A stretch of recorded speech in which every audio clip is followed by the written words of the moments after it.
Okay, I'm gonna get started just out of, respect for everybody's time. This could take a while and we're trying to get everything out by 7:30.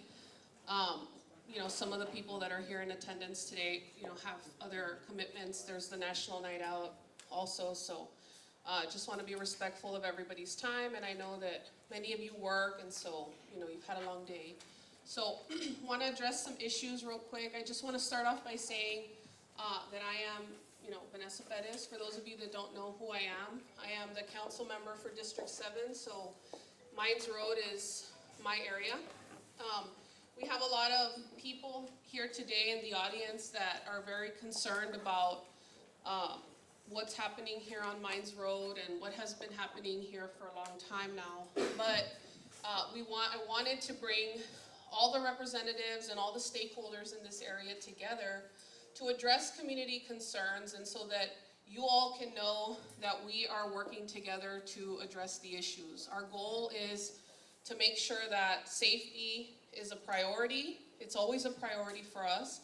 And we want to continue for you all to have faith that even though we are the #1 inland port in the country, the ones that live out here are the ones that experience the negative effects from that. And we want to find a way to balance it. We're going to be talking about planning. We're going to be talking about traffic. We're going to be talking about policing. We're going to be talking about funding.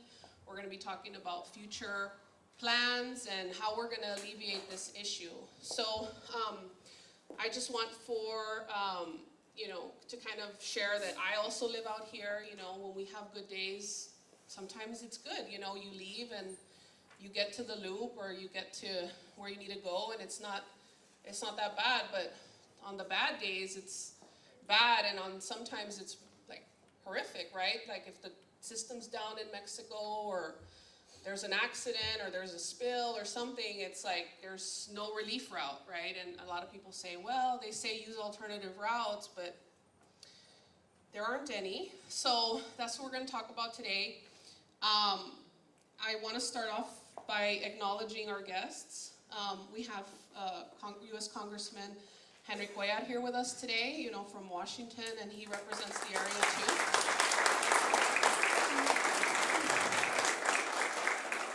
We have our state representative, Richard Raymond, who also represents the area. We have TxDot. We have Beto Tito Gonzalez from TxDot. He's our local representative and liaison. And we have Jed Brown from the Webb County Regional Mobility Authority, my bad. And he's here. So a lot of us, we all work together on the MPO, which is the Metropolitan Planning Organization. It's a lot of acronyms. It's a lot of... but we all do work together, and sometimes it doesn't seem like it for the public, but I want for you all to understand, just how we work together and what it is that we're working on. A lot of times it doesn't seem like things are happening or they're not happening fast enough, and I agree with that, but we're here today focused on solutions. We want to thank you all for taking the time out of your schedule to help us figure out the priorities and also to be part of that solution. So with that, I turn it over to Congressman Cuellar. Thank you so much. First of all, I want to thank Vanessa for putting this together. Let's give her a big hand, because she wanted to make sure that we had the state, and I know we got Richard Raymond, my good friend here. I know we got somebody from Safrina's office here. Thank you so much to the senator, and of course, we got the state and local folks. I know we have police also here, because everybody plays a role here. I know Steve Landina is back there to answer any tough questions that I cannot answer,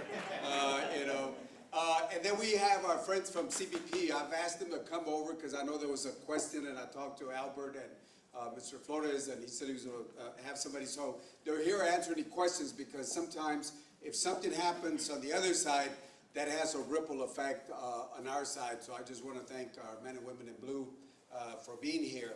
What I want to do is talk about, we all have a role, and and one of the most important roles is that we work with each other to see how we can get the job done.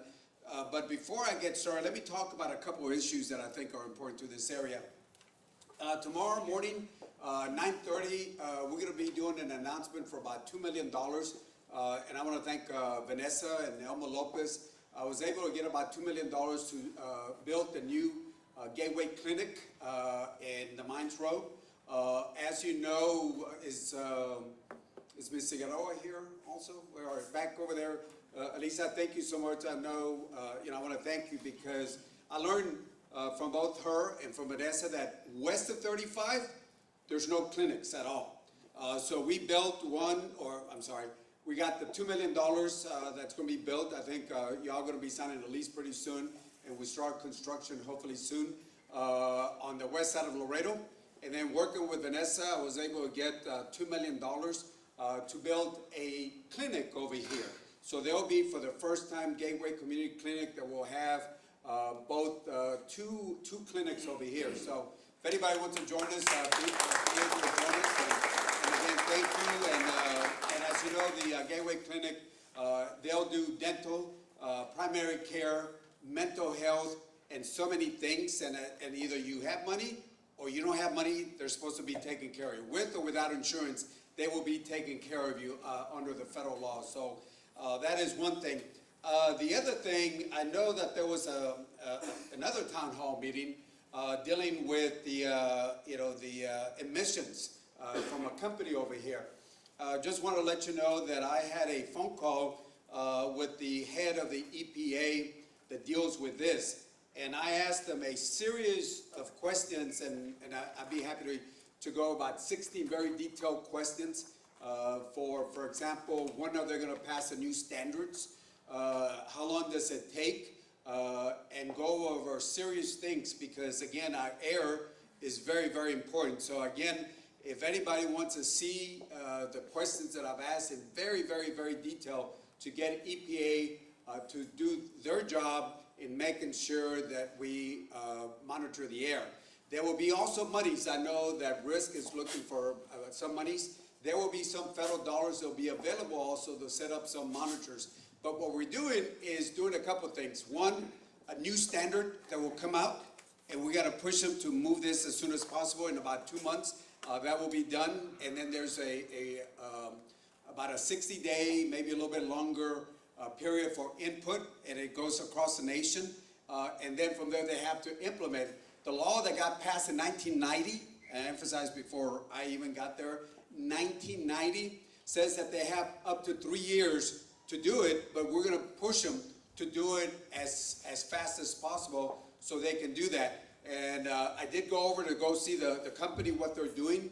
One, they do have a scrubber that catches about 90% of the emissions, but I'm also interested in the other 10%, and they're going to do another, what they call a total containment, where they will catch 99.999% of everything. And I'm pushing the company to do this as soon as possible so they can contain that, so there's no more 10% emission going out. But at the same time, the new regulations from EPA, we're pushing them to get this done as soon as possible. So I wanted to mention that, those two things, the clinic and what we're doing with the EPA to push them so we can get those regulations done as soon as possible. So just a little bit of information to you all. And again, I got all this information here. Now, let me talk about federal funding. What we did just recently, we passed what we call the Bipartisan Infrastructure Bill. The Bipartisan Infrastructure Bill is a historic amount of money that would go for transportation, that is roads, bridges, water, and broadband. The state of Texas will get over $26 billion, and I think they'll tell you this is the largest chunk of money that they ever have done in their history. $5 billion, a little bit over $5 billion, and for the next 5 years, $5 billion, in addition to Fund 6. I think it's called Fund 6 at the state. And a lot of these projects are going to be 80-20. 80% federal dollars, 20% state dollars, working together to address some of the issues that we're going to have. From there also, and again, I got very, very detailed information, monies that will come to Webb County and monies that will go to the Mines Road, and I think we got the experts that will go into a little bit more detail. The federal dollars that we send, as I said, is the largest amount of money ever come to the state of Texas. The money coming to the Laredo district, which is mainly Webb and a couple other counties, but the main one is Laredo, is a historic amount of $1.6 billion. That's for the next 10 years. The last 10 years, it was about $340 million. This time it goes from $340 million to $1.6 billion that mainly will be here in Webb County. It's got a couple of small counties, but most of it will be coming here. Again, the different projects, and again, you have more details, but the projects that will come into Webb County, and then the monies that will come into the Mines Road improvement is there. And I got a summary of the monies that will come in for the Mines Road, because again, I understand what you are going to. We are the #1 inland port, and I know we got some trucking companies in the back, but at the same time, I understand the congestions. I understand that if something happens on the Mexican side con aduanas, it has a ripple effect over here. I understand that, and I certainly want to be a team player to work with Richard, with Judy, with our local folks on it. I'll mention a couple things that I think will be important. The relief valves that we call, is that the correct term? Yeah. You have the char, Rutherford, that would go east and west. That is one, and they'll give the timetable. I have the timetable, but I'll let you do the timetable. And then the other one that Richard, Judy, myself, Jeff, we spent about an hour and a half with the state because they didn't want to do it. And that is the Via Seal that will go from east to west also. So there'll be two lanes to get that pressure off over there. They didn't want to do it for several reasons. But again, Richard, Judy, myself, Jeb, and we kept saying, and hey, it's got to be done one way or the other. It's got to be done. And I kept saying, hey, you got the most amount of money that you ever got to the state of Texas, and you can't even help the largest inland port. I was able to get another $3 million for a earmark, and then they were able to move monies around. But now that they agreed to do it reluctantly, but they got to do it, and I want to thank Richard, Judy, and the other folks around saying, we got to get it done, we got to get it done, we got to get it done. So there is now monies, both are now funded, right? They'll be funded to provide the east-west, to provide relief on it.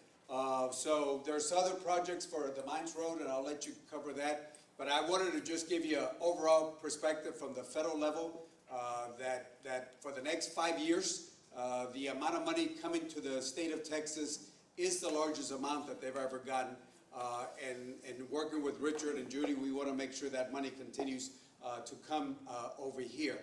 I always find this interesting. They always talk about, oh, Congressman, I understand that you gave us a lot of money, but you ought to see the number of trailers in Dallas and in Houston. I keep saying, how do you think those trailers got over there? They didn't jump from the port of Laredo all the way to Houston or all the way. They come through our port, and they need to understand that, and that's what we're working on. So again, I want to be a team player with y'all. I want to thank Richard, Judy, and all the folks that are present here. And Vanessa, thank you for putting this together, and we'll be happy to answer some of the questions as they come up on that. So thank you so much. Thank you. Thank you, Congressman, for that and for everything you do for our area and for our city. Representative Raymond?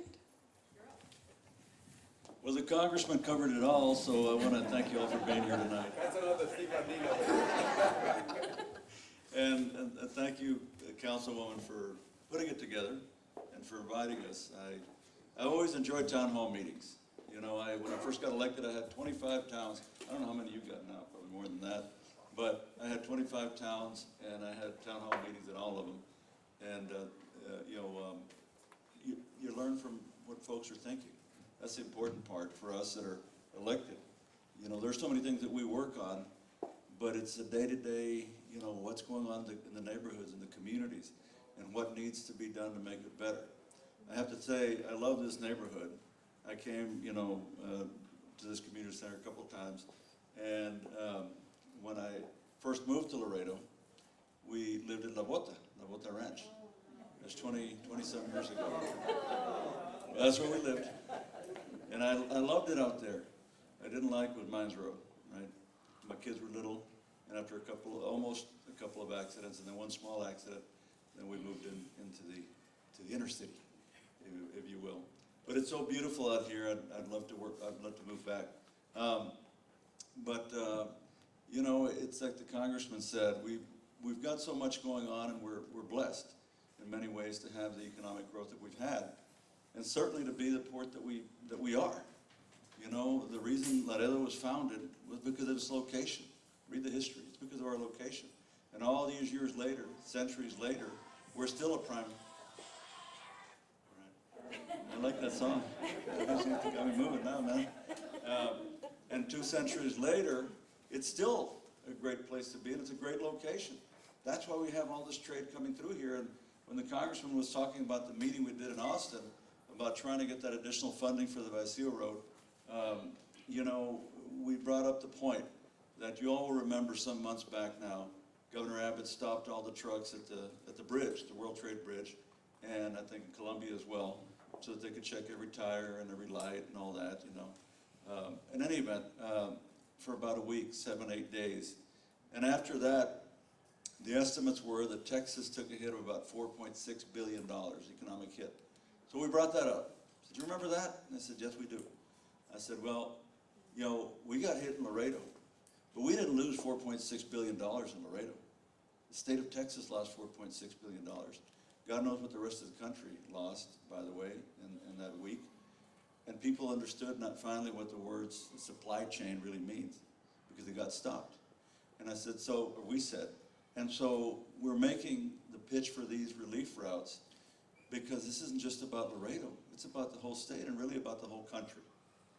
Now, it is about the whole country and the movement of all this trade, but we benefit from it economically here. Jobs, growth, economic wealth. But folks live out here. And so, as I said, I lived in La Bota. I understand, you know, that there are the challenges. There are those challenges going on.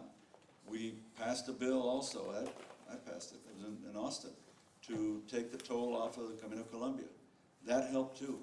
That's the only road in the state of Texas that has been de-tolled. But I think it was legitimate for us to do that, because that road was paid for when we got it. When the state bought it, it was already paid for.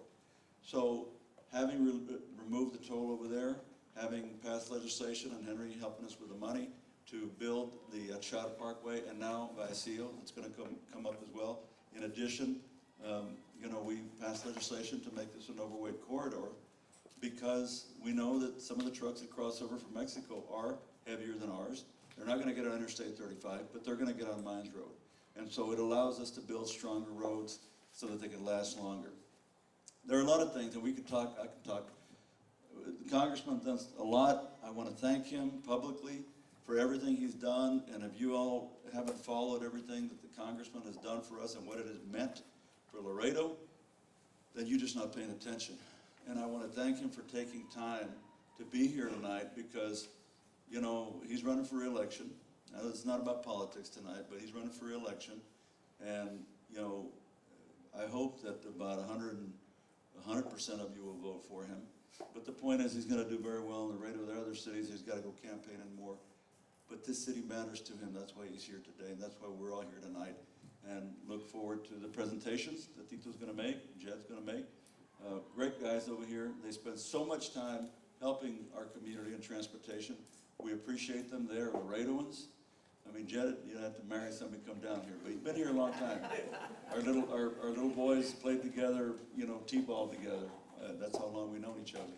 And of course, Councilwoman, and we have other council members back there as well, Alyssa and Merck. And I try not to say Little Merck, but I can't say Little Merck. Little Merck and Vanessa and former Councilmember, okay. And anybody else running for mayor? No? So anyway, thank you very much for being here. I look forward to your questions. Chief, police chief is here too. I saw him. Where is he? Chief, thank you for being here. Thank you very much for all the work that you guys do as well. Chief Landine, all of you. Thank you. Yes, Chief. Thank you, Representative Raymond. I'd like to also now pass it to Jed Brown from the Regional Mobility Authority. And they work tirelessly to help with the infrastructure and the congestion, not just in this part of town, but all over town. He's always at the MPO meetings, ready to present. Anytime an issue comes up, he's ready to, I'll help with that, with the River Road. We're gonna talk about that in a little bit. And they jumped in and were like, we'll help get that moving. And so he's an amazing asset to our community, and I'd like for him to say a few words at this time. Thank you very much, Councilmember. I'm going to stay seated if that's okay. My name is Jed Brown. I am the chair of the Webb County City of Laredo Regional Mobility Authority. I'll refer to it as the RMA.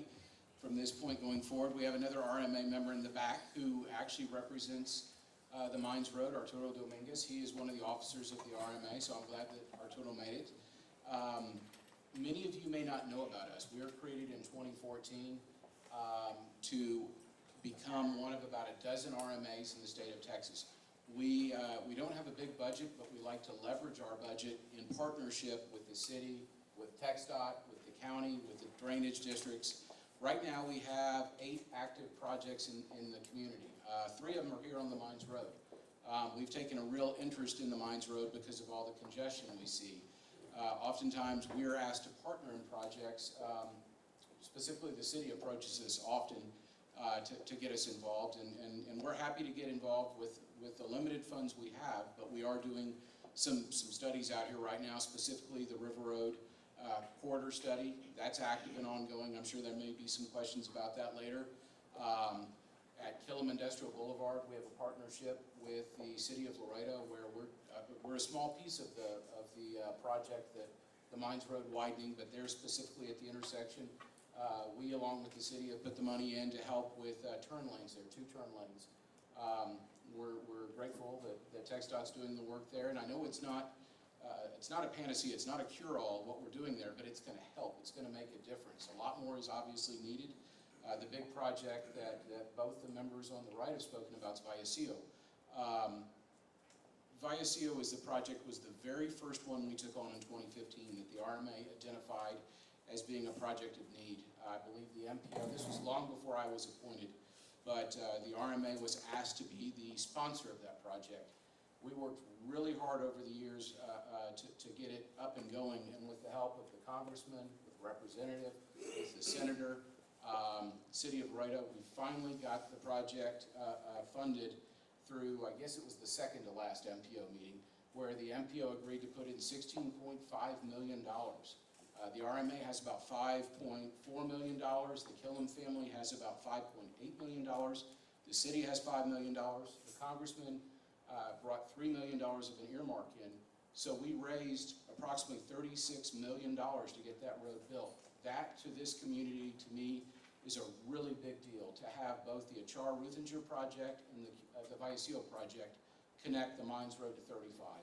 I think those 2 roads are going to be, they're desperately needed for transportation, but for those of you all that live out here, to have other relief routes to get to from the Mines Road to 35 and back and forth, those 2 roads are going to be great for our community. I would like to say something as the chair of the RMA to those people in the room that are elected. I'm appointed. I don't have to run an election. We've talked about that earlier. It's tough for those people that make that their career. Every time I have called these individuals for help, they've written support letters on behalf of our community. They've gone out trying to help us find money. They've made arrangements for meetings in Austin. They have gone above and beyond the call of duty. So I want to thank, Congressman, Representative, the Senator, all of y'all. I need to thank you. I need to thank your council member. She was part of the MPO team, including Tito to my right, that agreed to put up $16.5 million of Category 7 funds towards Vallecillo. That's a big chunk of money that they're putting up. So I'm very appreciative of that, to get that done. So we as an RMA are here to help the community when we're asked, and we're a tool, really. We do studies. We put a little bit of money into a lot of projects, and we sponsor those projects to get them moving along. So we like partnerships. That's my speech. Thank you.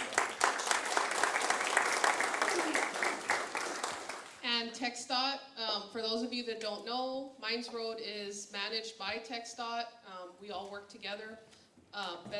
Tito Gonzalez will kind of give an intro. He's not going to go too far into depth because after this I had sent out a survey soliciting feedback from the community. So I'm going to touch on some of the comments, and then I'm going to go into some questions that I think will address the majority of the concerns that a lot of people have. And the first one will be for you. So I don't know if you want me to ask it now or afterwards.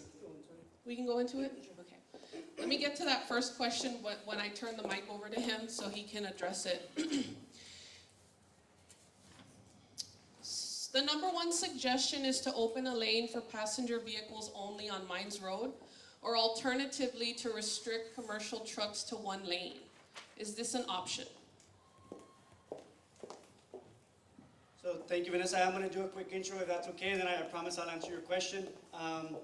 So when Vanessa approached me a couple weeks ago about doing this, obviously we're very thrilled. As TxDot, we know that nothing can really be accomplished without the partnerships from state, federal, or local officials. And I can tell you for myself that it just makes us really happy to see the interest that people have in the community continue to grow and expanding and growing the infrastructure in Laredo, especially as everyone has mentioned, the #1 inland port in the country. And Mines Road, as everyone knows, it is on the 100 most congested roadways in the state of Texas. So it is very critical that we continue to address, that corridor to make it safe and reliable for everyone that's using it. Not only, commercial vehicles, but also passenger vehicles. So I did want to mention really quick, I have that slide up there. You can go to the next slide. But before I answer that question, I'm going to kind of tag on to what Congressman Cuellar was talking about real quick. So before I answer that question, just wanted to show everybody what we have invested on Mines Road at TxDot, and then that's a combination of state and federal dollars. This is a table here that shows from 2018 to 2028, so for the next 10 years, what we have constructed already and what we have planned. So we have already constructed from 2018 to 2022, $51 million worth of improvements along Mines Road in the area that will contribute to improving safety and mobility on Mines Road. What do we have planned for the next 6 years, right? From 2022 to 2028, we have $143 million worth of projects. Congressman was alluding to that, right? We'll go into detail in a little bit. One of the questions is a chart with intervención, so I'll wait for Vanessa to ask that question. But again, I just wanted to paint a picture of what we've been able to do to date, what we have planned for the future. And I have to say this because TxDot, we cannot lobby for funds, but I think the Congressman said it so eloquently earlier. They get the funds and then we'll facilitate them and make sure that projects get built, right? So as long as that money continues to come in, we'll find ways to incorporate them into the community so that they can provide the most benefit to the traveling public. So with that said, Vanessa, I will go back and answer your question. So the question was talking about restricting access, correct, on 1472. Well, to one lane, like To one lane, right. passengers or trucks just to one lane. So if you can go to slide number 7, please. So it's not a coincidence that a lot of the questions we're going to ask, I was prepared for already. As Vanessa said, I do get a chance to serve on the MPO. We have a close relationship with the RMA. TxDot's responsibility is to stay in tune with the needs and the concerns of the community, right? So by doing that, we're able to, address them and try to facilitate those dollars as best as possible. So that question obviously is something that's come up. City management, Vanessa has brought it up to TxDot a couple times about designated lanes and prohibited use of Mines Road and 1472. So as TxDot, we are mandated by the TxDot Transportation Code, the TAC code, right? And what that TAC code says is that in order to restrict lanes or use on a roadway, it must be a controlled access facility. I know that's an engineering term, but not a lot of people may be aware of. So to let you know, in Laredo right now, the only controlled access facilities we have is I-35 and a portion of I-69 right now from the World Trade Bridge to 35. What does that mean? I kind of put a picture up there right of I-35 so you can see that is a controlled facility that has controlled entrances and exits, right? So unfortunately, currently, the way Mines Road is, it was designed, as everyone remembers, and Representative Raymond was talking about a long time ago, it was a farm-to-market, real farm-to-market road, right? It's not a controlled access facility. What does that mean? It has driveways, intersections all over the place. So unfortunately, as per the TAC codes, which we're regulated by, it does not allow a designated lane to be placed on there. In essence, traffic needs to be able to free flow on and off it, right? Because there's no controlled entrance and exit ramp. So at this time, we're mandated by the TAC code, so that kind of hinders us from moving forward with restricting use at this time. Can you explain that a little bit more? Like, if you were to restrict one lane, what would be the challenges with that? Like, Sure, yeah, so for example, I'm sure some of you have been in Houston, on the HOV lanes, right? That lane is normally on the inside, you're controlling it, you're going probably, 5-6 miles at a time, and then you're getting off. If we were to try to do something, say a control lane on the inside, you would have trucks merging in and out, trying to access Cuellar, trying to access Milo, trying to access a gas station. So in reality, that would create a more unsafe condition that's out there right now just because of all the access points that are there. So again, that's really the deal. It all goes back, as Vanessa started, with safety. And on a facility that's not controlled, you cannot safely install a designated lane. So.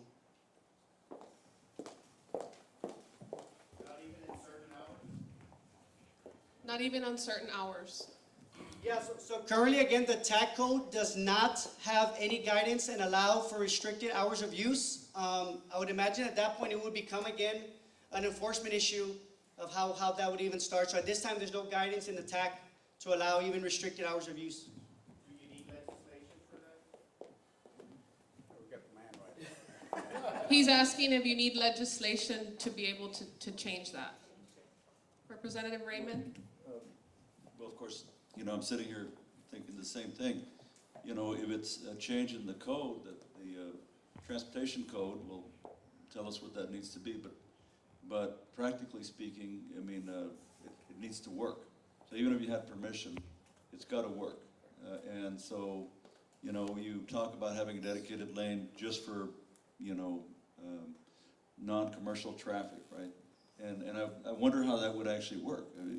The only thing I think of is HOV lanes, like you said, and an HOV lane wouldn't work here because you'd have to go a long way before you could get off, and then that just wouldn't work. So if there's something that we can do to change, I'll make it just for Laredo if I have to.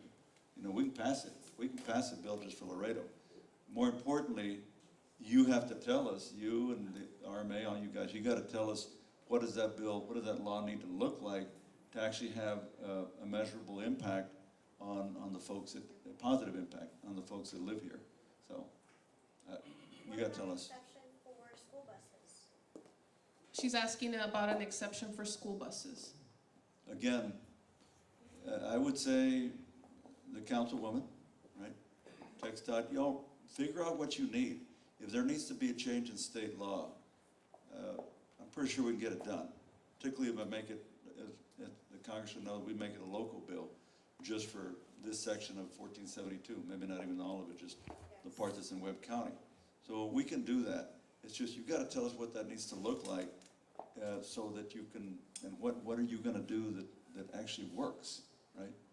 So I had two questions that are later in the list, but I guess I'll bring them up now since it's kind of related. Talks of taking Mines Road vertical have been thrown out to kind of create like a highway above what's there right now. Is that a viable option, and what would it take to do something like that? To actually do something where we could have a controlled access and manage that? So I'm going to answer that in a couple of parts, if that's okay, because I think that, as the representative said, right, we really need to look at alternatives and solutions of what is really going to work, right? He can pass a bill, they can pass a bill, but it's something that's not going to safely work here, right? We need to figure out that from an operations standpoint, and that's what as engineers we look at, that it's going to operate safely and it's going to benefit the traveling public. So if you can go to, I'm trying to get the slides here correct. There's a slide that says existing conditions, access points. And I just kind of want to paint the picture so everyone looks at it. It should be slide number 14. So slide number 14 is going to show right now, and Vanessa and I have talked about this, the RMA, we talked about this. We have the interim MPO director, Mr. Juan Mendiva, also. I don't think we acknowledge him, but thank you, Juan, for being here. As well, talked about this. So currently, what we're looking at in the area, and it's going to tie back into the question that was asked, is what we have currently is an access issue of how do we access the bridge, International Bridge, right? If you look at the access points that you see up on the screen, there's 5 access points. We have the main access point that's on 1472, right, that accesses the bridge. But other than that, everybody needs to go to Mines Road in order to get to the bridge, right? So what occurs, which what everybody sees every day, is a bottleneck, right? So the other access points, which you've seen, the Congressman alluded to, you know, we've got under construction a $115 million project where we're improving direct connectors, right, from east to south and west to south, which is going to help move all this traffic in and out as well. We have access points along I-35 and I-69, which you see, but we need to look at more access points along 1472. So one of the questions, again, that has come up is how do we get traffic to move, circulate better right along 1472? So one of the options is elevated. So when someone says elevated, they mean either an elevated freeway or a direct connector. Direct connectors are those overpasses that you see that are 90 up in the air, right? There's a slide on there that shows a direct connector. Let me see. I just want to acknowledge Juan Mendiva. He's the director for the MPO, so he's part of the team too, and I didn't know you were going to be here. Sorry. Slide number 20. So all these, you know, alternatives that we're looking at are things that we've looked at. A direct connector or elevating that sort of roadway. Currently, if you're on Mines Road and you're coming south, there's a direct connector to take you to the east, right? That'll take you to 35. We've been asked, well, can you look at maybe a direct connector going southwest, right? That'll actually take you to the bridge. So on there on the screen we have is kind of a layout that shows what that would look like. These are feasibility studies that we are looking at. Again, I do want to point out that if that were to be done, and if that were able to be constructed, obviously we need to do the feasibility study, we need to get funding, but if it would be done, it would service really the area currently outside of that most congested location because of the current layout of Mines Road. You all know that the majority of Mines Road in that congested area is undivided, right? So there's no room currently in the center to build that. We would have to acquire right-of-way. We'd have to purchase some of those potential warehouses, some of the gas stations in there. I'm not saying it cannot be done, but as the Congressman knows, we look at those issues whenever we're evaluating the feasibility of a project to make sure that we're being fiscally responsible with the taxpayers' money, right? Because all the money that we do get are taxpayers' money, so we need to do assessments to make sure that we are using our money wisely. So again, that is an alternative. I believe even the RMA on your North Laredo traffic study looked at a freeway scenario in there, but I think you can tell me, I see it nodding in your head, the likelihood of a freeway currently within that footprint. If you go to a slide, the next slide, 21. If TxDot were to throw an interchange right now, an elevated interchange over Killam, that is the footprint of what it would take, give or take, right? You would pretty much wipe out warehouses, properties that are being developed all in that area. So again, I'm not saying that it is not an option, but it is something that we're evaluating and to make sure that we're being fiscally responsible with our taxpayer dollars. So.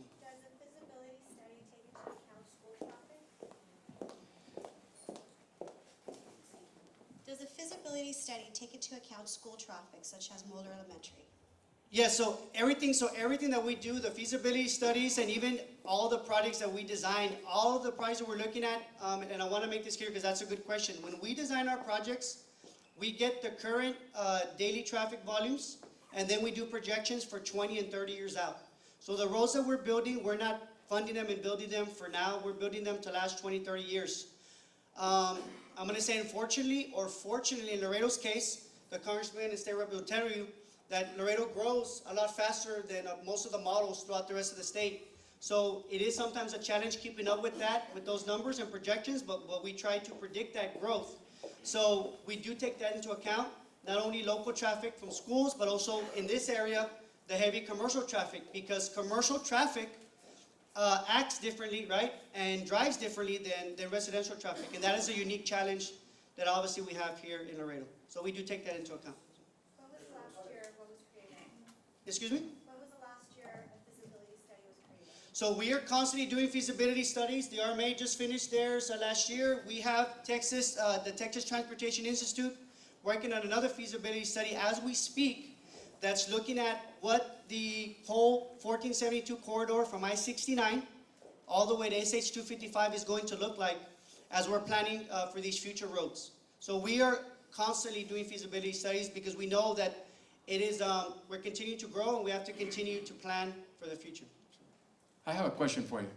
Okay, so we have all this Mines Road area people. We've had plenty of tragedies. We've had plenty of accidents. They are screaming for help. I've been out here walking the streets here on Mines Road. These people are crying for help. Okay? Now, why isn't it possible for us to get all the no disrespect to the 18-wheelers, because they do a tremendous job.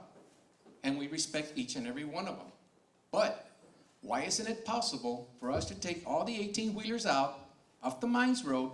You got schools, you got businesses, you got residential, out of this area, take them all the way down on 35 to kill them, bring them back around, make it a one-way, and get them back out on 35. Have you seen when you go on 35 North, and I'm pretty sure the Congressman and our state representative and everybody else have gone 35 North, like from 4 o'clock on up, the line starts from the Border Patrol checkpoint all the way to 13-mile marker. And then you have some 18-wheelers, again, no disrespect to them. You got some 18-wheelers passing.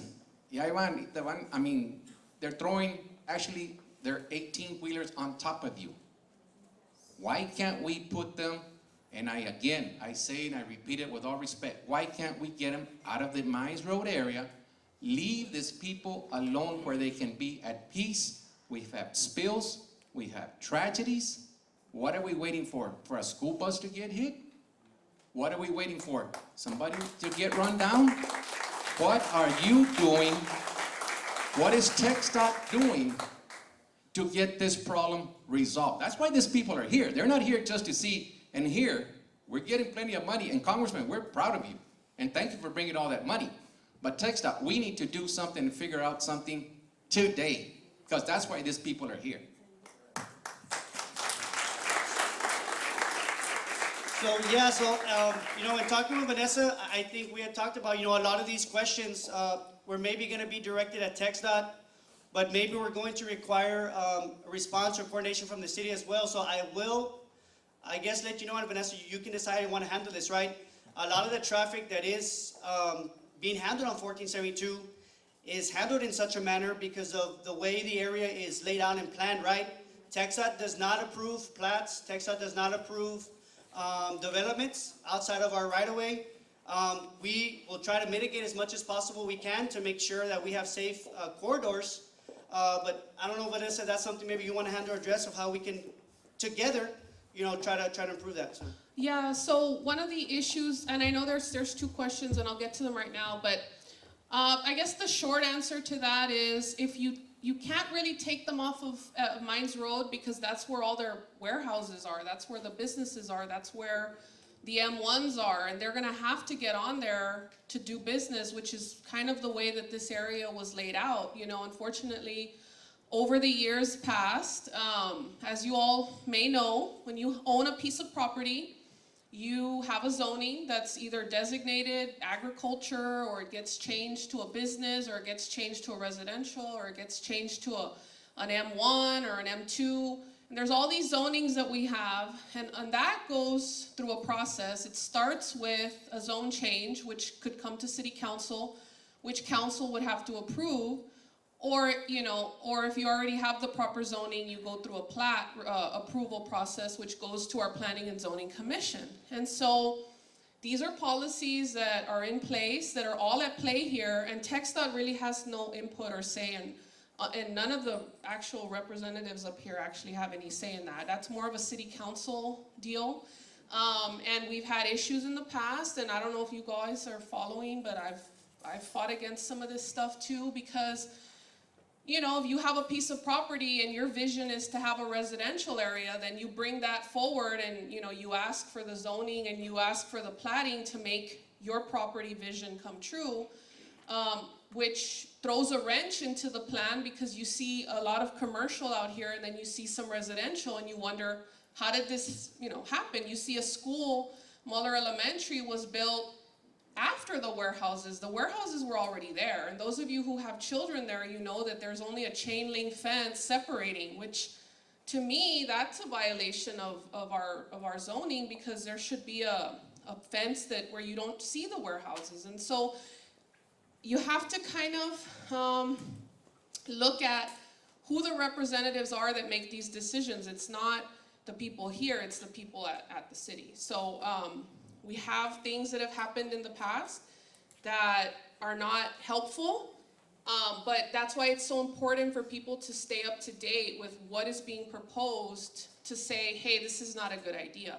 And that's one of the reasons why I ran, was to kind of keep an eye on these type of things. And so, but that's pretty much the short answer, is that you can't really move the trucks off Mines Road completely 100%. We can try to designate routes, like if you're coming off of the bridge and you don't need to get on Mines Road, then keep going and exit and get to 35. A lot of that does happen already. You'll see a direct connection from World Trade to 35. There's an overpass that takes you north. A lot of the trucks don't even come on Mines Road. But the ones that do, sometimes they come from Columbia, or sometimes they come from World Trade and turn on. So at this point, because of all of the businesses that are there, and because it's a truck route, and because it's a farm to market route, it's kind of difficult for us to, but moving forward, you know, I'm asking for a master plan for the area. We're looking at our zoning policies, and we're looking at what happened as what's good and what's bad, to try to either continue what's working and discontinue making the same mistakes in other parts of town. The answer is, it's been there 25 years ago. 25 years, they made a plan, it was called the River Road. Now and more, you need to bring that into petition. Why? Because that's the lifeline for the people that live on this side. The River Road will be a non-commercial road. A couple of years ago, we met, and I think the Border Patrol wanted to make that a road so they could border the security. That road would bring life to us, and it also would protect our children. Our buses could go there. It would be non-commercial roads, and I think that's the future. You're not gonna get the trailers out of here. There's too much money coming in here. We need that. 90% of the revenue that Laredo makes is on the Mines Road. We need to now come into having better roads, efficient roads, for first responders to address the issue. You know, you said it, there's been accidents here. What happens if we had a bus accident, a school bus? When are we gonna be blaming each other? I'm very grateful that you all are here today. Thank Henry for bringing all this money. Senator, also you coming together. This is what we need, is us coming together, because it's our children that we're responsible for. And that's what comes out here. We have other issues here, but what we need to do is also enforce the code enforcement. We have warehouses here that handle a lot of dangerous product. And then we have a school. Nowhere in the United States that I know of, you build a warehouse that's next to a school. Residents have to look and ponder. Years ago, in 1989, there was a chemical spill. I think some of these councilmen will remember that they had to evacuate the whole, I think it was Delwood, part of, Rancho Viejo, because with that chemical spill, it left a cloud. And the next day, the cloud, everything where I guess the fumes blew, trees were dying, discolored roofs. So we need to have a code enforcement. And I invite all of you to go to Inter-America. Drive there, take the time, and you'll see so many violations there. But the idea is that we need to protect our children, our families, and our homes. We need to stand together. I applaud you for being here today. Thank you. I'm going to address some other questions, but let me kind of go into the River Road since Mr. Castro brought it up. So there have been discussions of the River Road over the years. Recently, the MPO and the RMA began a study. What is the possibility of this road getting built, and how soon can we expect it? Okay, that would switch back over to me. And I would like to say something related to the questioning earlier to TxDot. I've learned something in the 3 years that I've served in this position. TxDOT's not the bad guy. They're doing everything they can with the budget they have. So they don't have an easy task. As far as the River Road, we agree with the comments you just made. That's the reason the RMA and the MPO agreed to work together on a study. That study should be completed by July. We're in phase 1 of that study, which is data collection. Once we get all that information together, then we evaluate it. We're looking at up to 10 different alternative routes, starting more or less at Aquero, and then going north to about Tiendas Achar. That's about 5.5 miles of roadway.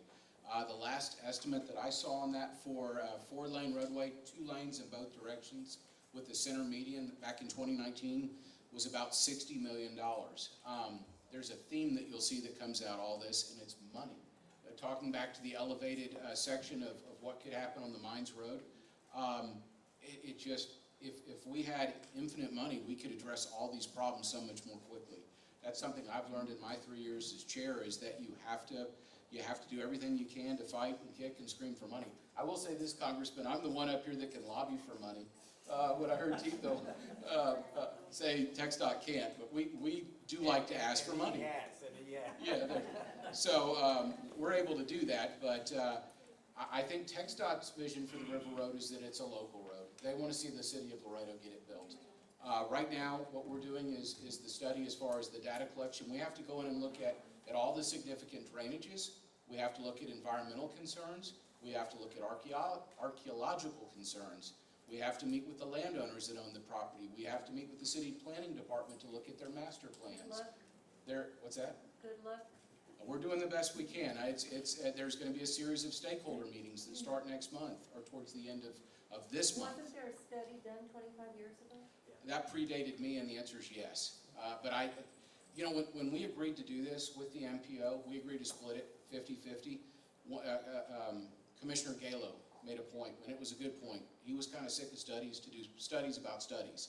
He wants to see this be an actionable study. That's our goal, is in July, is to come back with up to 10 routes, but a recommended route. And there may be some obstacles in the way. We know that.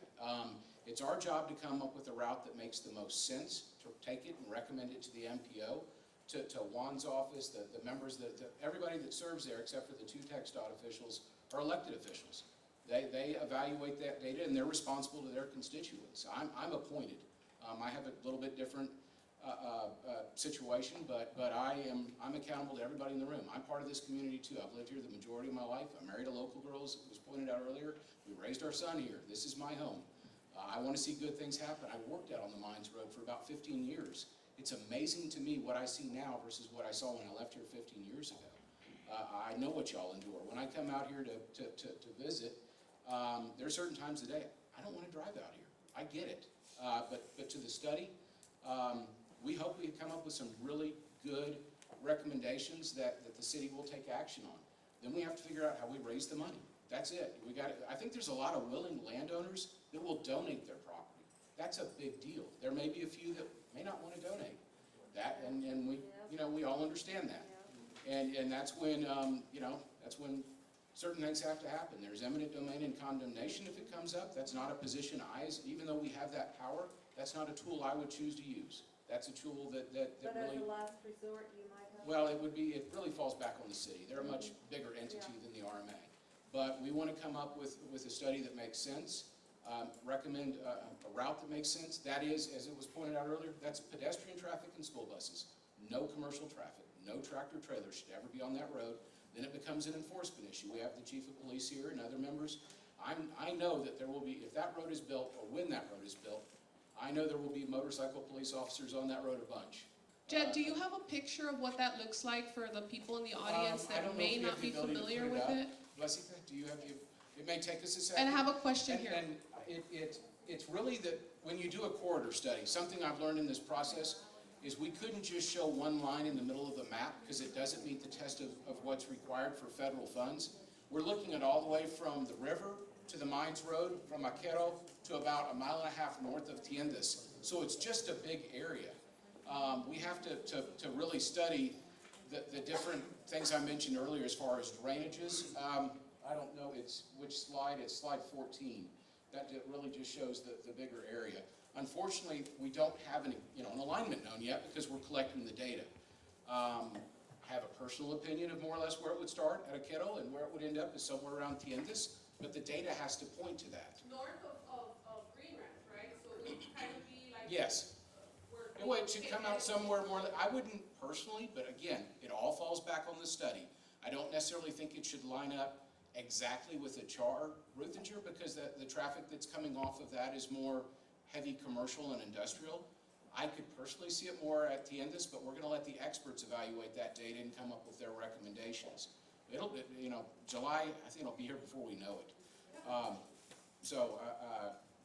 Is it up? Yeah, and I don't know how well you all can see that, but that's the study area from the river to the Mines Road, from about where the bridge is, the International Bridge, all the way north. I can't point very well, but Tiendas is up in the upper right-hand corner, just to the left of where it says Mexico. But it's a big area that we're looking at. There are 2 or 3 significant drainages that are fairly expensive to have to cross.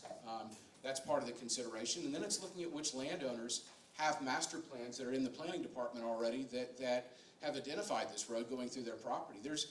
We're told there's a number of property owners in the area that are anxiously awaiting this road coming through. That's encouraging for us. But we, as an RMA, have to go back and work with the MPO, with Juan, with yourself, with the members. And then that has to go back over to the city. And the city has to want this, and we all have to work together to figure out how to build it. Yes, good afternoon. My name is Jorge Medrano, and I have several concerns. You know me very well in Facebook. Regarding the access that you're planning on Killam, I live in Wolf Creek, which is, we only have one access in and out. What's gonna happen to, if they build that on Killam, what's gonna happen to the access to that neighborhood? The second concern involves the communication, or actually the lack of communication between the Texas Department of Transportation and the Laredo Police Department, because there's a lack of police officers on the area, which on the peaky hours, actually, I live in Mines Road and I work on Mines Road. I work for a transportation company, and you don't see actually police officers there. And the only that you see, they're just standing there. So I don't know what's the criteria that the police officers use when there's a lot of traffic on Mines Road, and I see on Loop 20, there's empty. So I don't know what the criteria that the police officers use. Instead of, checking on the traffic on Mines Road, why not taking the 18-wheelers on Loop and then make a U-turn, so all the congestion on traffic can be sitting on Loop 20 instead of Mines Road. I mean, 20 years ago, Nuevo Laredo had the same issues, and they built El Boulevard Paseo with Ronaldo Colosio. Why not we can build something like that if Nuevo Laredo built it 20 years ago when Horacio Garza Garza was a president? I mean, we're not comparing, but we have better funds, we have more structures, we have manpower. Why not to build something like that when Laredo built it 20 years ago, Boulevard Luis Ronaldo Colosio, have something similar on this one? Now, Mr. Raymond, you mentioned about the access on 255. Okay. There's another access, which is the Farm Road 3338. What we need is advertise those two accesses to get into 35. Because, like I said, I work for a transportation company, and most of the trucking companies that are not from Laredo, I mean, they only know that the access to go to 35 is Route 20. But if you guys, or the Texas Department of Transportation, advertise 3338, which says access to San Antonio, we can reduce the traffic on Loop 20 and Mines Road, because that's where all the congestion is. Advertise 3338 and 255, so the foreign transportation company can know that there's more access to go into 35 north. That's my question. Panel, does somebody on the panel want to address that? Oh, I'm gonna let Chief Trevino start with the police end. Good evening, I'm Chief Claudio Trevino. With regards to the communication between the Laredo Police Department and TxDot, we do have a direct line of communication with them. We do have bi-weekly meetings that we're holding, aside from the day-to-day that might come up. We have the coordination with TxDot as well, with their coordination with the construction companies and the hiring of those off-duty officers that you may see.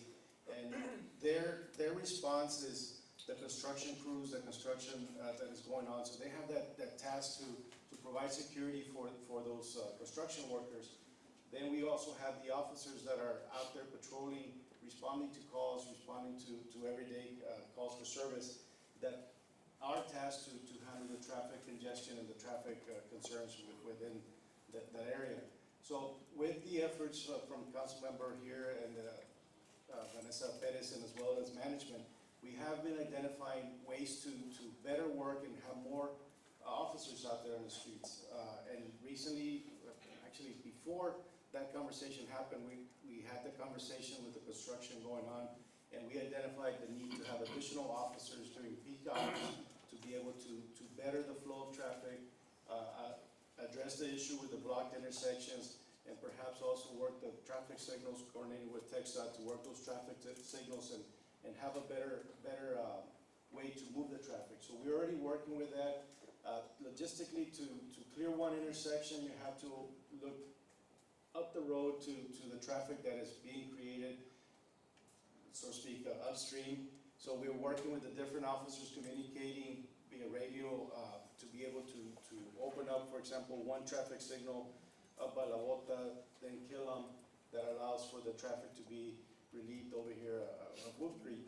So we're identifying, having presence at those intersections. We're strategizing to put officers at those intersections, like mentioned, at Cuellar, La Bota, up to Pan American, and then points at the flyovers. The flyovers are also a concern, people getting stuck up there with the tractors, with the traffic when things get backed up. So those are always concerns that we address. And again, mentioning the moving forward, we're gonna see more officers there. We're identifying those peak times. The Mondays and the Fridays are very heavy, but as we discussed at the council meetings, every day is heavy. Every day, it's a lot of traffic, a lot of business going through here. So we are addressing it.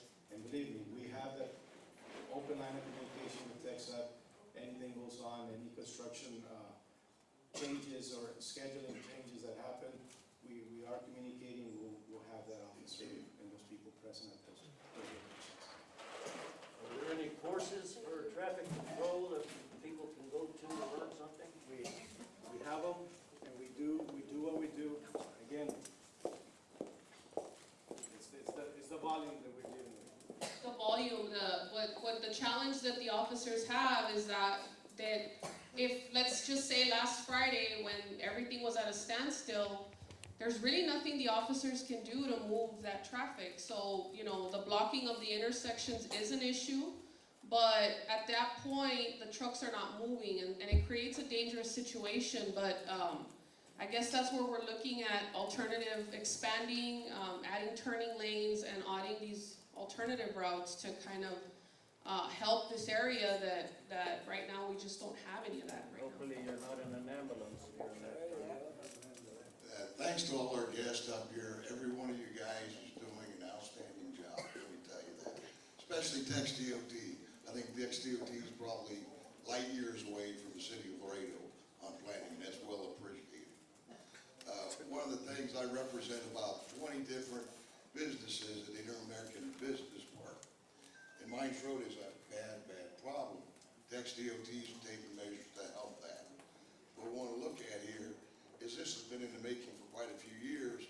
The expansion of Laredo north, both ways, northwest and north, Mines Road and on I-35, is only going to add more traffic. Currently, there's most of the trucking companies that cross to Mexico have a permit for the World Trade Bridge, which is going to cause more traffic in the future, period.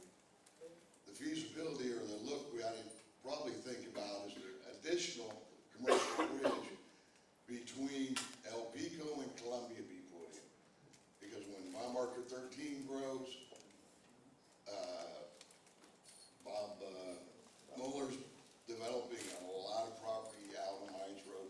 It's going to keep moving. That's not going to add, without a new bridge, it's going to add to the problem. One of the problems we see and we want to address with LPD, and some of the people touched on this, is the lack of traffic enforcement. Police present is on Mines Road, but an officer sitting there with his finger up his keister don't do a whole lot of good, does it? And I think everybody's here will agree they've seen this. It's unacceptable. These are tax dollars paying for the police department not to do anything.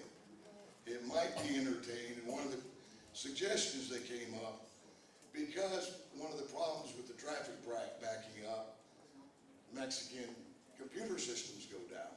Unfortunately, they don't have a redundant system, so they're shut down. We need to think about raising the tolls on the bridges into Mexico. The reason is it's causing problems on our side. Need more police enforcement, more traffic control. Who's going to pay for that? Okay. We might think about the city of Laredo forming a metro police that's trained in traffic enforcement. Right. Okay. So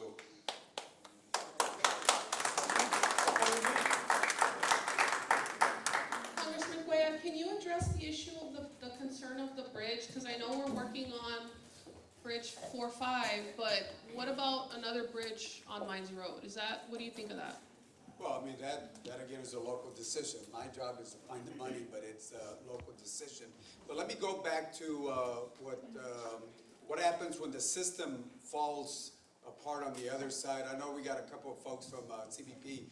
Could I have you address that issue? I think that's important because sometimes when something like this happens, it's on the other side and that has a ripple effect on what we do. So.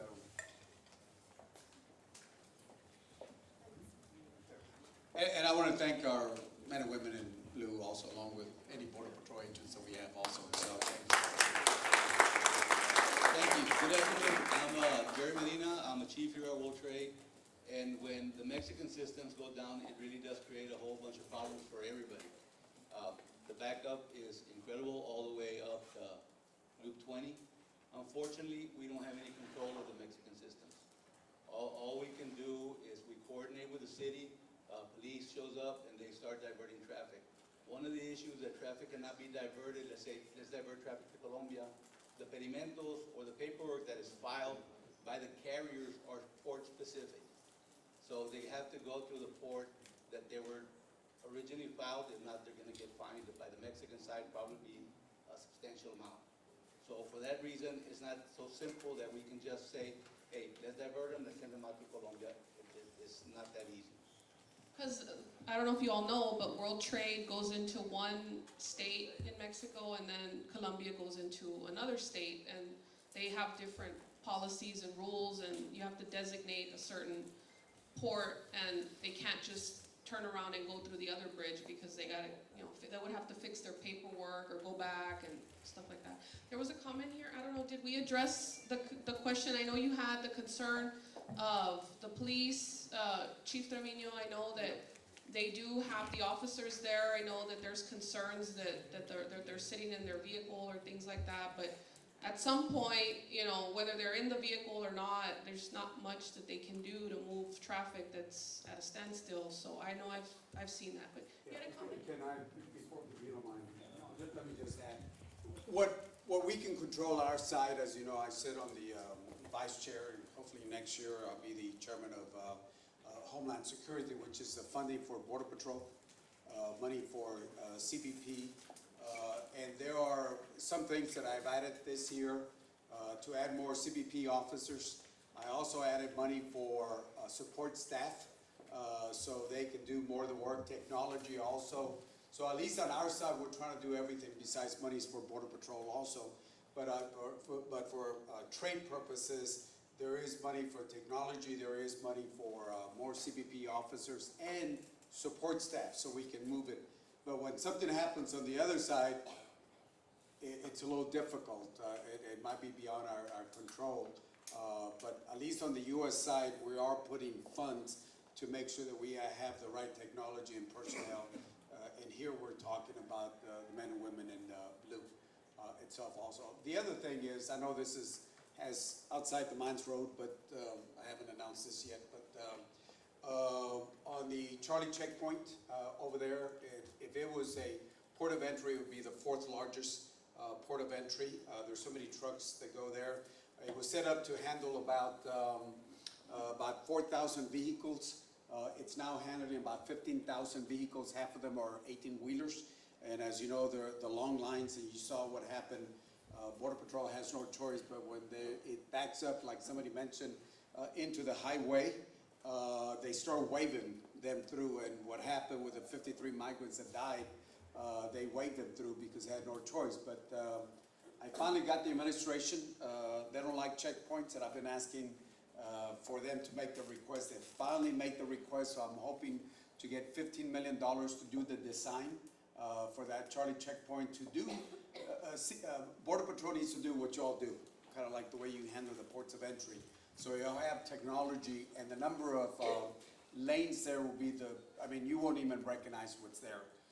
It'll be $15 million, and then probably another $150 million to do the whole thing. You won't even recognize what happens. I know that's outside, but I know somebody had brought that up. So the things that has got my interest that you mentioned is a river road.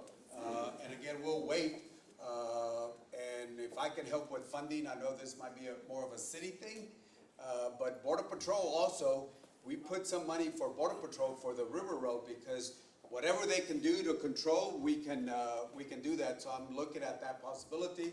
There's also the possibility, I don't know, I have to check this, Net Bank also, very low interest rate for the city of Laredo, they want to go that. So there's different routes. My job is to try to find the funding, but we got to wait for your work. And then if that's up to y'all, if you think that's the best route, then I will work on with Richard, with the city to see if we can find some funding on that. I think that is the fastest route to address the issues that we have today. The river road is the answer, and it should be done 25 years ago. We wouldn't be talking right now. Right now, the main thing is our children, buses have to be there, and I think that's what we need to promote. Yes, sir. We have a comment. And we will wait for that, and if that's the route, then you count on my support on that to get funding on that. Yes, I just had a brief comment. Going back, I want to say thank you. In regards to the zoning, this was my comment about zoning. It almost shows a lack of vision with everything that has happened over the years. My family moved out here 35 years ago. And when we moved out here, they used to say, oh, you're going out to the ranch, because there was nothing out here 35 years ago. And you could see the stars at night. It was beautiful. I know Mr. Raymond said that he lived out here. So you know that it's a very beautiful area. And it's just really sad that you have all of this warehouses that have come in. And it's wonderful for the business of Laredo, but the families that are living out here that want to move out into these communities out here, they've kind of been pushed to the side. And our beautiful community, you don't want to be out here during the day. You don't want to be out here. You don't enjoy it anymore. So I just wanted to say thank you very much in regards to the zoning, because I know there was an issue earlier that I saw on your posting on Facebook. And I just hope, I guess my only question or my only comment would be that we continue to monitor who's building out here. because people that come out here and they want to live in this community, they can't, or they change their mind because of the traffic. So thank you very much. Thank you. Thank you. I had a question. I have 3 kids at Mulder Elementary, so my vested interest is the traffic, the congestion. And Chief Trevino, I have a question for you. We see the police presence, but not north of La Bota. And the traffic will go all the way to Columbia Bridge. Because when we leave Green Ranch, we have to go the other way towards the toll road to get to 35. And it takes us about 35 minutes, considering traffic, to get to 35. However, with the monies, and thank you, Congressman, for the monies that you're bringing to Laredo. We're very fortunate to have you on the Appropriations Committee and that you're bringing those monies directly into our city, our county. We appreciate that. Going into La Bota Ranch for Mueller, we don't have a turning lane going south, okay, into La Bota. You have over 2,000 students that go to United, Washington Middle, Mueller, Kaysen, coming south on Mines Road. There is no turning lane immediately going into the Mueller. I can tell you, for 3 kids, okay, for after hours, we've paid $260, okay, for one day, because we were late, okay? That's part of the school, I understand. But what can we do to create a turning lane? Because we get stuck behind the 18-wheelers, we cannot go pick up our kids, we run very late, and we cannot get into La Bota. And at the same time, you have school buses there, you know, older buses as well, that don't have AC, that are also trying to get out of traffic. So my vested interest is, what can we do to alleviate traffic to get into La Bota going south? Now, coming north, you take up a whole lane. That turning lane is too short, okay? So that traffic goes straight into that road. And you have trucks that are coming by very fast because there isn't much traffic going north like there is coming south. But our school buses are also in that lane. And it's no longer in the turning lane, you're outside of that turning lane on the road.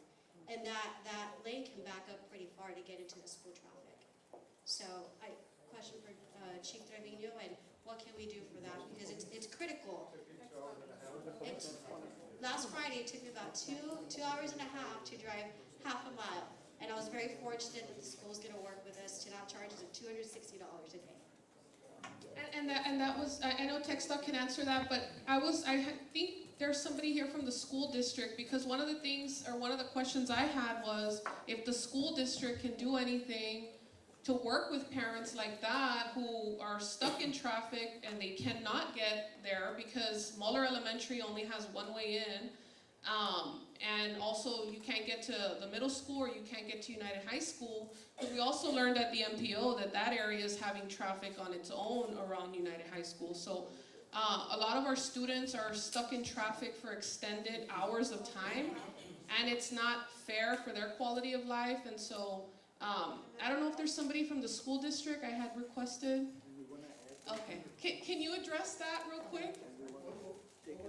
Well, like, does the school district, are you all able to work with parents, like in her situation where she couldn't get there and then she was stuck with hit with a fine? We work with all parents. I know the Molinos very well, so I know we're working with them as well.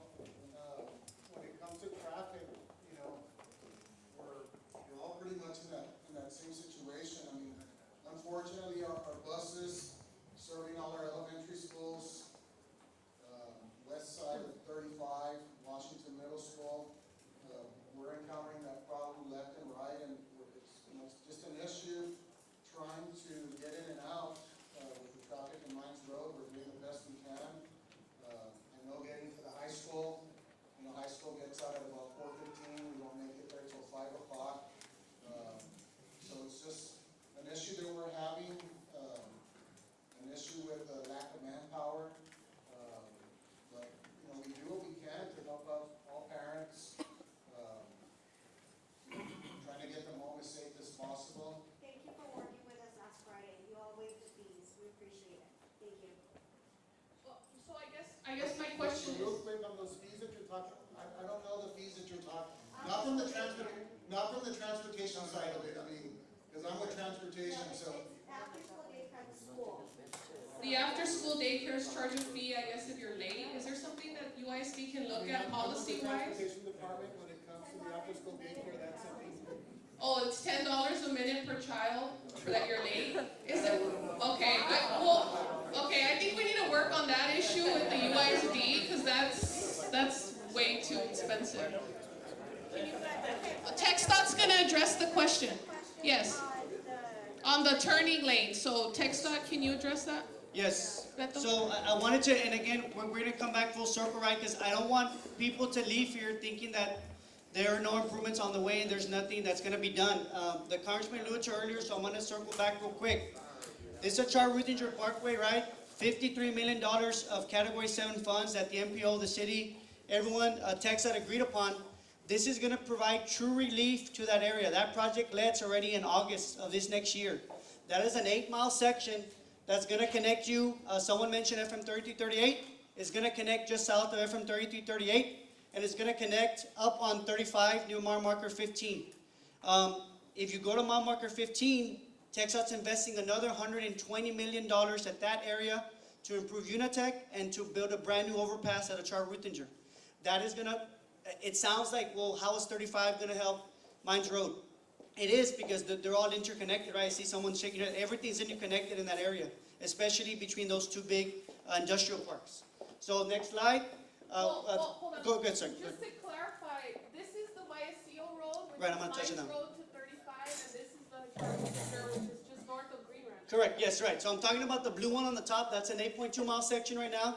That's gonna be a true relief route, right? It's gonna be a divided highway, heavy paving corridor. We're gonna build a foot of concrete. It's gonna carry heavy trucks in and out of there. So trucks are gonna use that. Someone mentioned 3038. We just spent almost $25 million, if you guys remember, rehabbing 3038. The reason why trucks didn't use it before is because it was load posted. Remember? It was load posted. We spent money in there to fix the payment structure. So I think you're right. We probably need to, the city needs to promote it a little more. It is a heavyweight corridor that can be used now. We need to advertise, because like I said, trucking companies, they don't know those access. I know that we can do that, Right. but I mean, the access to 3038, there's no advertising. Like, for example, you go to San Antonio and they're telling you 410 is 3 miles away. So why not build something like that, advertise? You know, like trucking companies can know, if I go to San Antonio, I'm not gonna go to Loop 20. I have the option to take 3038 or 255 and avoid that traffic. Yeah, I think what he's talking about, it really, and that is something that TxDOT and the city can work together. What it really boils down to is traffic management, right? How do we manage the traffic so that they're using the correct corridors during the correct time of day, right? Based on the congestion levels of the roadways. If you look at other states, right, they meter a lot of their highways. We could potentially look at, not necessarily meeting, but advising, like you said, the public on how to use the roadways. I want to focus on Vallecillo 2. If you look on the next slide, that goes, the Congressman talked about this. Vallecillo again was $35 million. That was funded. 16.5 of that was through the MPO, and all the other, as Mr. Brown over here talked about, was local dollars that the RMA and other local people put in. That is going to be another relief route, right? That is, Judge, correct me wrong, is about 2.8 miles, 3 miles? 2.75. 2.75 miles. That's also going to connect east to west. That project is now funded. We're looking at about 2026. Late 2027. Late 2027. But those are projects that are funded that are going to come again. Correct, right. So once that gets built, we're looking at also a study of how we can connect that Vallecillo Road to connect to the east side. If you can go to slide 15, that's a perfect transition. So why is all this important, right? We understand everyone's concerns, the city, the county, I think all elected officials up here at the RMA. I started off with this, right? It goes back to access points. We need to find alternate routes so that we can continue to service the residential, commercial people in the area. So there's Riverbank Road. There's possibly a minor road extension that we could extend further to the west. If you look at the next slide, and again, these are just scenarios that we need to look at, but options that we have. If you currently look, the gentleman earlier mentioned it. If you look at I-35 and Killam, industrial, someone mentioned about that connecting. If you were to potentially realign Killam and line it up with that bridge that's there, you could have another entrance and access point to Killam, which right now is a bottleneck on Killam, on 1472, right? It would also extend further to the east. If you look at McPherson, if you extend it up to the north, it could tie into that overpass and connect east to west connectivity now between those two current industrial parks. Why is that important? Because now you don't have people coming to I-35 and I-69 anymore. You don't have them congesting I-69 and 1472. So those are things we're looking at. I talked about the feasibility and schematics. That is what we're currently looking at. We talked to Councilman Perez about that. We talked to the city about that, so we're going to look and see what the potential of that is. And the MPO is also looking at it as well. So. What about just building an overpass right there where Killiam is? Because you can get on from 35 south, you can get on to Killiam, right? Where I take it, because I'm not going to go down to the loop and come over, I just take Killiam. But there is no overpass right there, so the trucks could actually just cross Correct. over 35 and hit 35 north, so they don't have to go up and around. Correct, right, so that's pretty much what we're showing there. That would require realigning Killam, because since there is an existing bridge there, if you look at Via Seal, the Via Seal road we just talked about, it is a mile north of where that existing intersection is, the overpass. So we're regulated by federal highway. Our overpasses need to be a mile apart to allow entrance and exit from the freeway. So that bridge, it's already there, it's already built. You would essentially just have to connect Killam to that overpass, and you could have that east to west connection. Again, it's a lot easier than I'm making it sound. I know there's a lot of hurdles probably that we're going to have to go through to get there, but that's something I think that's a viable option that we should look at potentially to help alleviate congestion in that area. How do you handle timelines, due dates? Timelines and due dates. Because if you drive on Mines Road, there's some days that you don't see the workers working. They're just passing, the whole week and nobody's there working. Yeah, So I don't know if honestly, yeah, that's one of the questions, because, if you're driving on loop, after passing the gas station, I know that they're pouring the concrete and all that, but you pass the whole day and none of the workers are there. There's, I don't know, lazy, I guess, I don't know. How do you do the planning?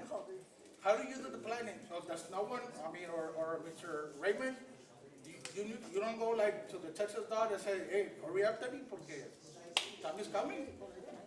That's one of the issues. And everybody on my show, there's a Facebook where they take pictures on Facebook and say, where are the workers? Due date, timeline. Yeah, so currently that project is scheduled, and it actually is on schedule. It's scheduled to be completed in January 2023. That was a $6.5 million project. The project is about 70% complete. I want to talk about the project. I'm glad you brought it up.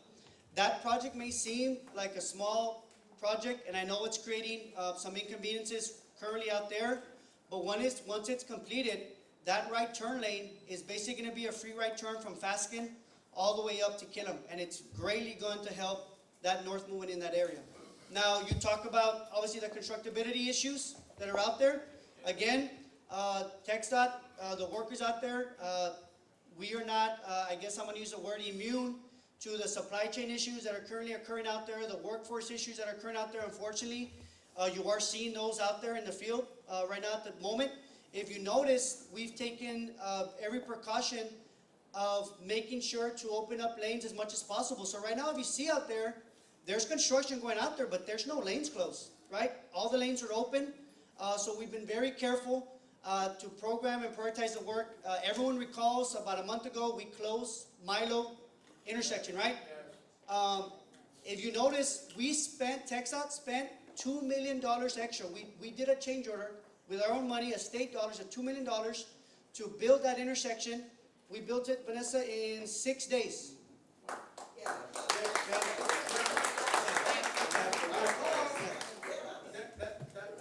was actually, during that time, there was no police officers in the area, which caused a death right there across one of the warehouses, right at the curb. There was no police officers. There were officers. There were not officers. It caused an accident. that was on Killam. That was on Killam, correct. And I don't know the priorities, but I know that the TxDot are also working on our overpass in 35. And I see like 200 workers there, but I don't know that is not causing a conflict or on the volume of transportation. The problem is on Mines Road. I don't know why they cannot take part of the crew working on Mines Road and, work it faster, get it done, instead of working on the overpass that they're building by mile 7, 8. There's an overpass that they're building. Right, over yeah, there. so currently in Laredo, we have $390 million worth of construction active, which you've seen. The contractor, which is Weber Construction, that's working on I-35 and Shiloh, that's a different contractor than the contractor that's on Mines Road. So unfortunately, right, we cannot obligate them to move that. But again, I want to bring it back that we do make sure, sir, that we program and prioritize the work so that we don't cause the inconvenience to the public. Captain Trevino talked about a little while ago, we have been in communication, we have bi-weekly meetings, and we coordinate all the closures that are going to be occurring so that we can, from a logistics standpoint, make sure that we're addressing, okay, how many officers are going to be out there? What is the closure going to be? How long is it going to be? So we can better coordinate that. And that is something that we have learned, been learning over the past, and we're going to continue to improve that coordination with the city to make sure we address those, especially in Mines Road. We have a question. Yes, I have a question. Thank you, Councilmember. When I try to compare the River Road project to something that we worked on when I was a council member in District 5, it's a little bit smaller project in District 5, but the same concept.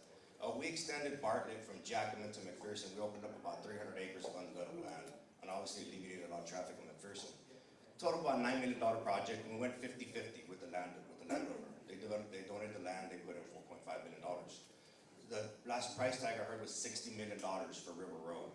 I think we can probably whittle that down with some of the landowners that want to chip in, if you will, because they are going to make money on the development. If you go down Barton, now you see development, the tax dollars are starting to come in, obviously the landowners making money as well, which is why they chipped in. And then, of course, it's going to make sense for CBB to go in there because they'll be able to chip in as well from the federal government, just because they'll be able to control the border. So we can, let's say we whittle that down to $40 million. Is a SIB loan something that we could take into consideration to fund that? Being that we are going to start making money via taxes, property taxes, and the SIB loan, I think it's 5 years after completion, we have to start making that first payment. So that allows some tax money to start flowing into the city of Laredo, and we can start making that loan, that payment on the loan. Good points. The RMA has, Thank you. the RMA has looked into SIB loans before. We have not personally taken one out, but that's something that certainly could be looked into. What's interesting about the 5.5 miles is you have multiple landowners, and some are probably going to be more willing than others, definitely to donate right of way. The participation, I think, would be for those developers that are ready to pull the trigger and move immediately, and that's where the city engineering department, the city manager's office, the RMA, however we get involved, can all work together to try and expedite those things. A good comparison is actually Concord Hills right now, but there's only 2 landowners down there. Where we're working right now with the city to construct a road there to connect with the new city park. When you have multiple landowners, it just gets a little bit more complicated trying to figure out who's going to pay what, because what one person gets, the next one wants it, the next one. That's where the complications come in. But for those developers that are ready to move quickly, I'd love to see them participate, because it's, certainly it's nice to have the right of way donated, but if they'll participate in any of the construction costs, that helps expedite it too. I'm listening to everything that's being discussed. 3 key takeaways I'm taking from this meeting are that our Char, Ruthinger, and Viasil will be big relief valves to help move, particularly industrial traffic back and forth. We need to find a way to get the River Road project done. The part that's the biggest hurdle I'm hearing in this meeting today is what's happening with the Mines Road. How do we fix the Mines Road? And there is no one simple solution. I mean, that's the reason I'm glad you sponsored this meeting so everybody can get together and visit. But I think there's a lot being taken away from this meeting that we need to keep. We need to have more meetings like this and more meetings with city staff and TxDot to figure out how to fix some of the problems of the Mines Road. We're coming on 12 minutes. I kind of want to be respectful of everybody's time, and we're not going to get to everything today. But I do have all your feedback from the Google form and the question that Mrs. Molina had about the La Bota lane, turning lanes. We I can can work answer with that. TxDot. Oh, TxDot can Yeah, I answer can that? answer, yeah, sorry. If you let me real quick, so we do have $9 million that we currently have programmed on Mines Road for operational improvements. So we currently are looking at that. If you all remember a while back, we had proposed kind of a super street design that would do U-turns in that area. I know that it wasn't favorable for many people in the area. We went back and looked at it and kind of did a little more homework. So we're gonna be doing or look at doing more of a hybrid, but that will include adding right, left turn lanes at some of those major intersections, improving the operations at 1472 and I-69. That Milo Road intersection, I know there was concerns too where people turn out of Milo going south, sometimes impede that southbound traffic. We're looking at that. So we are gonna make sure in coordination with the city, in coordination with the stakeholders and industry that's out there in that area, how can we best utilize that $9 million? Because we do have $9 million that we are programming gonna spend to improve the traffic operations on Mines Road. So. Let me add to that. So he's talking about when I first came in, we had a town hall via Zoom, and there was a lot of Wolf Creek residents there. And I thank you all for being there. My suggestion is once you guys have a plan, maybe we have another town hall so we can discuss. I don't think we're going to accomplish everything today, but I do want to say thank you all for being here. We're not finished yet because we have another question, but we're going to continue to work on this. Just so you know, if we didn't address your concern, doesn't mean that we didn't hear it, because I do have a whole spreadsheet, and I'm going to email it to everybody, what your concerns are, and we'll continue to address them in some way, somehow on MPO or at City Council or at the state or at the federal level, but this is a priority for us, this area. Thank you, Councilwoman. I do want to just point out that we do have Ricky Jaime here, our commissioner, and I want to thank him for being here because he's going to be part of this change coming up forward. Because we all very patient, or we stay in the traffic. I drive from Green Ranch to Cigarroa every day and back. It's almost 30 miles, going. But the thing what we want is a timetable. When is it going to get done? What is the progress? Why is it not being done in a timely manner? How can we improve it? What resources can be, shifted over to get it done? We understand what you said, the three main takeaways. I feel that is what we need. We just need more follow-up. We can't be sayers, we have to be doers. We need to make sure it gets done and not have a disconnect from here to July and say, okay, in July, let's have another town hall meeting, and okay, what are we gonna do? Okay, we're gonna do this again. We just need to put a plan, an action plan in place. Let's get it done as a community. We need to go and lobby at the city council, at the state, or the federal, with Mr. Cuellar helping us. Thank you so much for being here. Just let's get it done as soon as possible, because it's a problem that needs to get taken care of now. And I know that it takes time, but the faster we get it done, the better it's going to be for the families, for the kids, for the businesses, for everybody, and for Laredo. So I appreciate your time. Thank you for being your time with us. Hi, good evening, everyone. My name is Juan Manuel Garza. I actually lived down the road here at Cuervo. I missed a little bit of the meeting, so hopefully my question isn't redundant, but traffic to get here. I'll tell you one thing, I miss the people here, my pool, my old pool in my old house, but not the traffic at all. Okay, so I know you mentioned about the controlled access facility being on this part of Mines Road.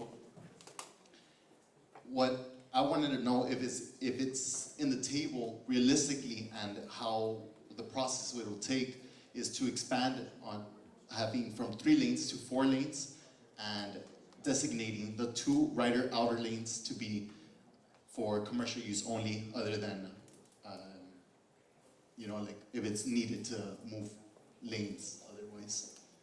We did address that. Yes. Yes, we did. And as far as that goes, it would have to be with state law, if I'm not mistaken, right? Yeah, I think we talked about that currently under the TAC rules, right? It's not a controlled access facility, so you can't designate use, but we are always looking at expanding lanes. If you look at, again, the project that's currently under construction, from Big Bend to Killam, you're gonna have 4 lanes of traffic going northbound in that area, right? And we'll continue to look for opportunities when funding becomes available to add additional lanes. in that area to help improve traffic in that area. So. Okay, so realistically, in what time frame could we see that type of funding to come in for us? So you're talking about additional funding coming in for further improvements on there? Yes, that's correct.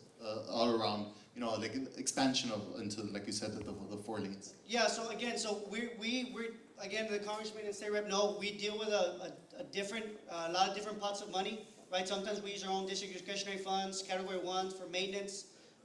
We're lucky in that area. Congressman, I don't think we've gotten CPI funds in a while. I don't know if there's something on the table for those. That area also gets Rider 11B, it's now SIF funds. I wanted to mention really quick that if you look at the major corridors in Laredo, they get all the money. I-35, Loop 20, 1472, they're all right there, all neck and neck with each other because those are our main priorities. So the money is going there, and as I mentioned earlier, I can't lobby for funds, but the more money we get, we will try to address those concerns as best as we can. So. Okay, appreciate you. Thank you for your time. For the record, Cuellar and our concern and your challenge is going to be for 2050. According to a study done by Nuevo Laredo, the World Trade Bridge on Tamaulipas side, it's expected to be crossing 24,000 trailers a day. So that's the big challenge, and I think you all should be looking at buying right-of-ways and not spending money where there's nothing right now. And I'm talking about like the outer loop. I think you should be spending more money on this part of town because that's where the traffic, where the money, where half of the budget is collected, and that's my 2 cents. Thank you. So what Arturo Dominguez, and then for those of you that don't know him, he's the District 7 and 8 representative on the RMA, so he works on this all the time, and he's also in the trade industry. And what he's saying is, focus on improving this area, fixing this area before we try to focus in other areas that are not as developed, and so that's what his comment was. But was there a response for that? Did you have a response for that or no? Okay, take them to note. Okay, so we'll have one more comment and then we'll close, or 2 more comments. Mr. Ceballos and 2 more comments. Hello, my name is Edgar Garcia. I'm the owner of NEA Express. We own a trucking company here in Laredo. We're based out of the Mines Road area, the northern area, and it's most like a suggestion. Mr. Medrano? Yes. He suggested that y'all should put some traffic signs that will control the traffic headed towards Mines Road North, going east or north on 3338, so they can head back on 255. I think we should focus on that because that road's already been built, but there's not a lot of use of it. And I would really suggest that his opinion can really be taken into consideration because, you know what, I mean, my trucks were based in that area, so my trucks, all my drivers, they all know they gotta take the 33, 38 to 255. And it's somewhat easy for us. But other companies, like he said, they don't know this area. They load up in that area and then they come back all the way on Mines Road to Loop 20 to 35. And I really think that we should work on something that's already been built and just suggest those roads while you guys build by CU and the other road that's around that area. So that was pretty much, that's all I have to say. I really hope you guys really consider into making traffic signs that will actually direct traffic into that way. So would the city, probably, the city is connected to all these companies, right? You gotta be. You just made my point. Huh? You just made my point. Yeah, so Jed was thinking, and then I caught it, you know, no pesqué. That the city, somebody with the city want to talk about that, and or the county, but probably the city, just start sending them, you know, emails and say, this is not a new tax, you know, that'll get their attention, right? This is not a new tax or something like that. But seriously, we gotta get that out. Yeah, Yeah. So there's a weight limit on that road, but that's the old weight limit on 3338. So a lot of 18-wheelers don't want to go that way. A lot of drivers don't want to go that way. Same thing, let them know. They believe that there's a weight limit, so they don't use that route. So we can remove that sign, that way all the drivers start using that road, please. Okay, so I think what I'm hearing is be more efficient with what we have, right, while we're waiting to get something new. Take advantage of what we have. Yeah, It's take already advantage of there. what we have, right? So I think what we can do, and we have management, we have city management here, we can look at the signage that's on that route, remove anything that says that there's a weight limit if there isn't, and then coordinate with, I know at council we brought it up last night and we joked about calling Google because Google redirects the trucks through Wolf Creek thinking that it's Pellegrino, and that's an issue too. So we were actually joking about it, but we probably need to let them know not to misinform, so we can do a marketing initiative to educate, and through the Port of Entry Advisory Committee, we can put that on the agenda for all the industry leaders that serve on there to discuss this so that they can also spread the message. So I can, I think the city, that's something we can do. I can put it on the agenda for next council meeting, or it's something that we can start talking about and working on. Yeah, but that, meanwhile. To that point about the signage, I think all the roads that are being discussed are TxDOT's right of way, so TxDOT would have to be the ones to remove any signage probably. But to the point that Representative Raymond made, I don't know what entity of the city would be the one responsible to get out with all the dispatch offices, all the transportation companies, whether it's community development, community information officer, or which department is responsible to get the word out. But that coupled with temporary signage, you see those all over powered by generators. When you pass Border Patrol check stations, oftentimes there'll be a sign there that has a message there that stuff like that over a month or two would certainly get the word out. I wanted to mention something real quick, like Kendall said before, because talking about alternate routes and using what's there, right? So I don't know how many people are familiar, but on that I-69 project that's currently in construction, Congressman Cuellar, helped, obviously that was a big initiative together with the toll road project to widen that to 3 lanes in each direction. Near the tail end of the project, we saw an opportunity to add an additional off-ramp coming off the direct connector, right, that brings you south going to west. I don't know if you all had used that yet, but that's a brand new off-ramp we use. It cost us about $5 million to build, but we built it, and now what does that do? I'm looking at a map here because I didn't have the name memorized in my head, but you could get on the Furnace Road and access Los Cobos and go through the back and hit Killam instead of going down Mines Road. I don't know how many people know that. We built that to give another access point so you didn't have to go to Mines Road. So again, it's a city street. We don't tell people right once they get to the city street, but maybe like you said, I just bring it up because that is another alternate route that we're talking about, alternate routes to access Killam. So. Councilmember, real quick, so actually it's layering on what's been commented already, the communication piece. And I mentioned this to you before, is if we can centralize the outflow of communication so people know where to get the latest real-time. I know we have cameras that are real-time as well, making those public, because what's happening in my head, there's a lot of rerouting that's occurring from the GPS systems that is just making things worse. So if we can agree, somehow the panel can agree on who's gonna push out, who has the latest information, valid information, whether it's PD, the city department, the RMA, whoever, it's gonna be a task. But there's a lot of misinformation when the backlogs are occurring. If we can agree and maybe have that as a next step to identify the clearinghouse. Thank you. And I think that's a big theme that I've learned in my, almost 2 years on council is a lot of our problems stem from miscommunication, not having the right information to the right people at the right time. And I think that is going to be vital to efficiency, avoiding problems, and obviously based on everybody's feedback, it's something that we still have a lot of work to do. But I want to thank again the panel and everybody for taking the time to come here, and everybody that took the time out of their day, and you all to be here and to give your feedback, ask your questions. I know we didn't get to all the questions, and we had a 2-hour meeting. Unfortunately, we probably need a 5-6 hour meeting to address everything. I'll work to plan another one, but we'll take away these key recommendations on those alternative routes, the signage, trying to get the communication flow better, so that we can continue to work on this area. But I will update on my Facebook page. We'll work with the city, continue to work together. And again, thank you for being here. If you feel like your concern didn't get addressed, stay. I'll stay afterwards to talk to you, and we'll continue to work through that document I put out to continue to work with you all to make this a better place. Because again, this is a priority, and the safety and the health of our community is number one. So, and of course the water issue.